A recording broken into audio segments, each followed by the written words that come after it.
Hello friends, তো দেখো আমার হাতে আজকে এটা কি আছে। পিঙ্ক কালারের একটা নতুন বিঙ্গোর প্যাকেট।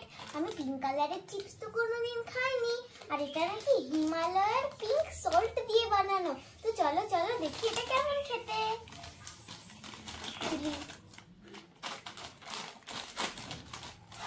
ওয়াও, এটা তো পুরো পিঙ্ক কালারের।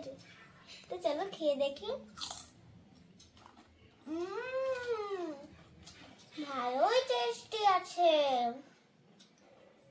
ভালো খেতে। Heavy heavy. তুই আগে কখনো দেখেছিস এই পিঙ্ক কালারের চিপস? এটার নামও শুনিনি, দেখা তো দূরের কথা। কি আছে এটা?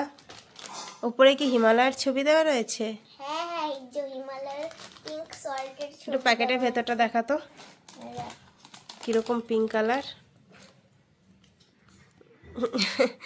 Pink salt. হ্যাঁ, পুরো পিঙ্ক কালারের সল্ট। তার মানে এটার মধ্যে বিট নুন দেওয়া। বিট নুন দেখেছিস, মানে একটু পিঙ্ক পিঙ্ক মানে রেড রেড টাইপের, ওইটাই দেওয়া। এটা কিছুটা আঙ্কেল চিপসের মতন প্লেন না? হ্যাঁ। খেতে কেমন লাগছে সেটা বল। খেতে টেস্টি। টেস্টি? দারুণ দারুণ। এটা মনে হচ্ছে তোর জন্যই করা, এই পিঙ্ক কালারটা। কেন বলতো? I like pink. ঠিক আছে, ভালো খেতে। হুম। ওকে।